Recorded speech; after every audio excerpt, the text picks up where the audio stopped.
Hi guys, welcome to cinema thinking Telugu. Is the review of Kantara chapter 1. 2022లో వచ్చిన Kantara movie ఎంత పెద్ద హిట్ అయిందో అందరికీ తెలిసిందే. అయితే ఇప్పుడు దీనికి ప్రీక్వెల్ గా కంతారా చాప్టర్ 1 అయితే రిలీజ్ అయింది. చాలా భారీ హైప్ తో వచ్చిన ఈ మూవీ ఎలాగుంది, పార్ట్ 1 కి మించేలా ఉందా లేదా తెలుసుకుందాం పదండి. బంగ్రా రాజ్యంలో ఒక రాజు ఉంటాడు. ఓ రోజు ఈశ్వరుని పూదోట అనే ప్రాంతానికి వెళ్తాడు తన సైన్యంతో కలిసి. అక్కడ బ్రహ్మ రాక్షసుడి కారణంగా అతని సైన్యంతో చనిపోతాడు. తన కొడుకైన రాజశేఖరుడు బ్రతికిపోయి అక్కడి నుంచి తప్పించుకొని రాజ్యానికి వస్తాడు. ఇదే ఈశ్వరుని పూదోటకు దగ్గరలోనే కంతారా అనే చోటు ఉంటుంది. అక్కడే జనాలు నివసిస్తూ ఉంటారు. వాళ్లకు బెర్నీ అనే పిల్లోడు దొరుకుతాడు. తన ఎవరో కాదు, మన రిషబ్ శెట్టి. ఆ పిల్లాడు అక్కడే పెరిగి పెద్దవుతాడు.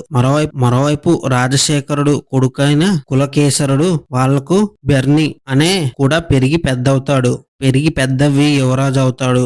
బెర్నీకి యువరాజైన కులశేఖరుడికి వీళ్ళిద్దరి మధ్య జరిగే కాన్ఫ్లిక్టే Kantara chapter 1. Kantara chapter 1 కంతారాకి prequel గా వచ్చింది. అంటే అంతకు ముందు జరిగిన స్టోరీ అనే చెప్పాలి. ఇంకా మూవీ విషయంలోకి వస్తే 2022లో వచ్చిన కంతారాలో క్లైమాక్స్ తప్పితే మిగతా సినిమా అంతా సోసోగానే ఉంటుంది. ఇంకా ఆ మూవీలో మాక్సిమం కమర్షియల్ యాంగిల్సే బాగుంటాయి. అవి బాగా వర్కౌట్ అయ్యాయి కూడా మూవీకి. ఇంకా క్లైమాక్స్ లో వచ్చే దైవత్వం అనే ఎలిమెంట్ అందరికి బాగా కనెక్ట్ అయ్యింది. లాంగ్వేజ్ తో సంబంధం లేకుండా అందరూ ఆ సినిమాని ఎగబడి మరి చూశారు. దీనికి ప్రీక్వెల్ గా వచ్చిన ఈ సినిమా ఆ స్థాయిలో ఉందా అంటే లేదు. ఫస్ట్ పార్ట్ ఇంప్రెస్ చేసినట్టు చేసిందా అంటే లేదు. కానీ ఫస్ట్ పార్ట్ కి దీనికి చాలా సిమిలారిటీస్ ఉన్నాయనే చెప్పాలి. అందులో అంతా చాలా నేచురల్ గా ఉంటే ఇక్కడ అంతా కొంచెం ఫోర్స్ చేసి పెట్టినట్టుగా ఉంది సీన్స్. ఫస్ట్ పార్ట్ లో అంతా చాలా నేచురల్ గా ఉంటుంది, కానీ ఈ పార్ట్ లో అంతా ఫోర్స్ చేసి పెట్టినట్టుగా అనిపించింది. ఫస్ట్ హాఫ్ లో కంతారా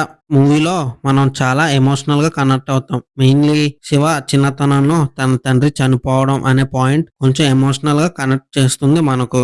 ఇంకా మెయిన్లీ ఫస్ట్ హాఫ్ గురించి చెప్పాలంటే ఫస్ట్ హాఫ్ అయితే బాగుంది భయ్య. మరి సూపర్ అని చెప్పాను గానీ ఫస్ట్ హాఫ్ అంతా కొంచెం స్లోగానే నడిచింది. మెయిన్లీ ఆ స్టోరీ బిల్డ్ చేయడం గానీ, ఆ వరల్డ్ బిల్డింగ్ గానీ, క్యారెక్టర్స్ ఇంట్రడక్షన్ సీన్స్ గానీ ఇవి కొంచెం టైం అయితే తీసుకుంటాయి. కొంచెం లాగ్ గా అనిపిస్తూ ఉంటది అక్కడక్కడ. మధ్యలో కొన్ని దేవుడి సీన్స్ వచ్చినా కానీ అవి మరి అంత గూస్ బంప్స్ వచ్చే సీన్స్ లో అయితే అనిపించవు. పర్లేదు, బాగానే ఉన్నాయి సీన్స్ అయితే అనిపిస్తాయి. ఇంకా సెకండ్ హాఫ్ వచ్చేసరికి స్టోరీ ఎటేటో వెళ్తుంది. అసలు కథ కంటే వేరే స్టోరీ మీద స్టోరీ ఎక్కువైపోతూ ఉంటుంది. దీంతో మొత్తం గజిబిజిగా గందరగోళంగా అనిపిస్తుంది. మెయిన్లీ ఈ మూవీ అంతా స్క్రీన్ ప్లే మీద ఎక్కువ డిపెండ్ అయిందనే చెప్పాలి. కానీ దీనికి కనెక్ట్ కాకపోవడం అయితే దీనికి ఆడియన్స్ అయితే సరిగ్గా కనెక్ట్ కాలేరు. సరే, అయ్యిందేదో అయ్యింది అనుకుంటే చివరిలో మూడో పార్ట్ ఉందని చెప్పి ముగిస్తారు మూవీని. అప్పుడెప్పుడో వచ్చిన కాంతారా స్టోరీ ఎవరైనా సరే సింపుల్ గా చెప్పడానికి వీలవుతుంది. కానీ కంతారా చాప్టర్ 1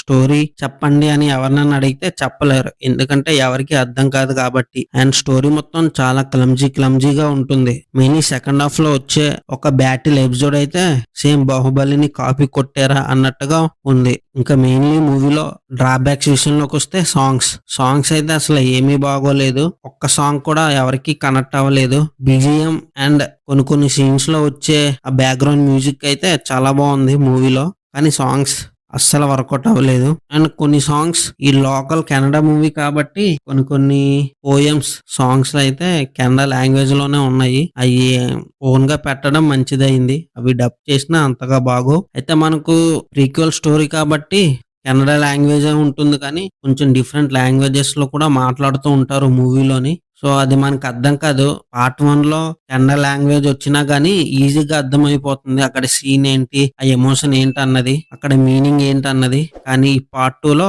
అంతగా అర్థం కాదు. సో ఇది one of the main drawback అని చెప్పాలి మూవీకి. ఇంకా యాక్టింగ్ విషయంలోకి వస్తే రిషబ్ శెట్టి గారు అయితే అదరగొట్టేశారు. పార్ట్ 1 లో ఏ రేంజ్ లో యాడ్ చేశారో పార్ట్ 2 లో కూడా అదే రేంజ్ లో యాడ్ చేశారు. అతనికి పేరు పెట్టడానికి అయితే లేదు. ఇంకా రుక్మిణి ఈ విషయంకి వస్తే ఆవిడ కూడా క్యారెక్టరైజేషన్ చాలా బాగుంది, కానీ ఆవిడని ఎక్కువగా యూజ్ చేసుకోలేదనే చెప్పాలి. ఈ మూవీలో ఆవిడని చాలా బాగా చూపించారు. యువరాణి కింద చాలా అందంగా కూడా ఉన్నారు మూవీలో.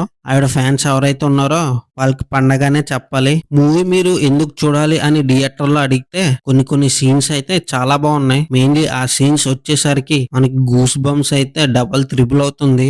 మెయిన్లీ ఈ మూవీకి బడ్జెట్ ఎక్కువ పెట్టారు కాబట్టి ఇంకా టెక్నికల్ ఆస్పెక్ట్స్ కి వస్తే వస్తే సినిమాని టెక్నికల్ పరంగా చాలా బాగా చూపించారు. కెమెరా వర్క్ గానీ, ఆర్ట్ డైరెక్షన్ గానీ ఇవన్నీ చాలా బాగున్నాయి మూవీలోని. ఇంకా సినిమాని థియేటర్ లో చూడకూడదంటే కాదు, సినిమా అయితే బాగుంది. మరి ఆ ఎక్స్పెక్టేషన్స్ తో వెళ్తే కొంచెం డిసప్పాయింట్ అవుతాం మనం. కానీ కొన్ని సీన్స్ అయితే చాలా బాగా పేలాయి సినిమాలో. సో మూవీని అయితే ఒకసారి చూడొచ్చు థియేటర్ లో. మెయిన్లీ ఆ విజువల్స్ గానీ, ఆ గ్రాండియర్ గానీ చాలా బాగున్నాయి. వాటి గురించి ఒకసారన్నా థియేటర్ లో ఎక్స్పీరియన్స్ అవ్వాలి. ఇది మన రివ్యూ కంతారా చాప్టర్ 1 కి. వీడియో నచ్చితే లైక్ చేయండి, షేర్ చేయండి, మన ఛానల్ ని సబ్స్క్రైబ్ చేయడం మాత్రం మర్చిపోకండి.